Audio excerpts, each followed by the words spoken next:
I met Samantha Jordan 4 years ago, and I'm pretty sure the first thing I said to her was, ew. She started dating my cousin, and I was just like, oh honey, you have to have some issues to want to date him, but, you know, after a while, we started talking, and I realized she is wonderful, and she kind of warmed her way into my life, and she's been there ever since. When I was thinking of people I should interview, I didn't really have to think about it. Like, when you said we were doing this, I sat down and I was like, gotta call Sam. Because she's always been the one to support me, like, no matter what. I could tell her, hey, I'm gonna, like, go to a different country and just live on the streets, and she'd be like, as long as you're happy. Because she cares about my happiness and my well-being. My favorite memory I have with Sam is when we made dinner for my grandma. We kind of destroyed the hamburgers, like, they were really gross. So, you know, my cousin kind of came in with his little chef degree and fixed it, but seriously, we can't cook.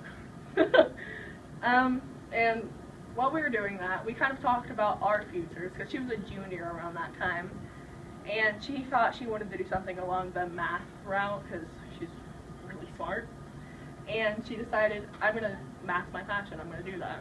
And I was like, I still, at the time, wanted to be a writer, and I was just so excited to do anything and everything I could.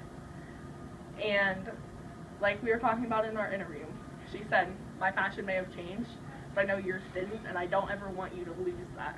That's something you have to hold on to. I watched Sam go through, like, the worst breakup ever with my cousin, and going to my family was like, I don't understand why you still talk to her. She screwed your cousin over it. But I was like, I actually agreed with Sam in most of their arguments because she was justified in completely leaving him. She's honestly taught me so much. Like, just from watching those two break up, I learned that, like, relationships are so much more than people think. Like, it's not all sunshine and rainbows. You're probably gonna get hurt, and it's probably gonna suck.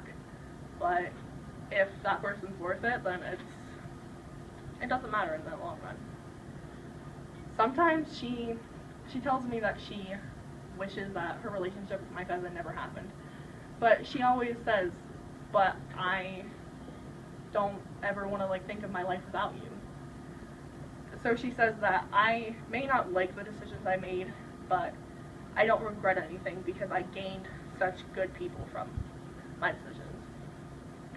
She always tries to stay positive too. Like, that was my favorite thing about her. Like, no matter what, like, even when she has some health issues, or she did at the time, there was something wrong with her heart, and she was just like, hey, listen, I am alive right now, and as long as that happens, as long as that keeps going, I'm fine. And I just, no matter what happens, she's always so just happy, and she tries to make other people that way, and I appreciate it so much. Another thing I really love about Sam is that we're so alike, but at the same time we're really different. Like, we're both very, like, we like to have fun. We like to make an adventure out of things. Like, we went to Walmart at like 2 in the morning when she was in high school because she had to do a project on prices of toys. Don't know why she chose that, but we went to Walmart at like 2 in the morning, and it was one of the best times we've ever had. We both have these, like, humongous hearts that, like, whenever they stretch out to people we barely know, and the people that we care about, they see even more of it. And I think that's something else I really appreciate about her. But we're also really different too. Like, her and I, we have different views on a lot of things, but that's okay. That's when I knew we had a good friendship, because she and I could just talk about things, and it wasn't arguing, it was discussing, and it was wonderful. She's 19 years old, and she is one of the best people I have ever met. I can't say that about a lot of 19-year-olds. They're in college, they don't know what they're doing. But she has it figured out, and I admire her so much. We met in a really weird situation, but if we hadn't have, then we wouldn't have been like this. I don't even know if I'd be friends with Sam if it wasn't for the situation we were put in. She makes me want to do better and be better, and I love her to death for that.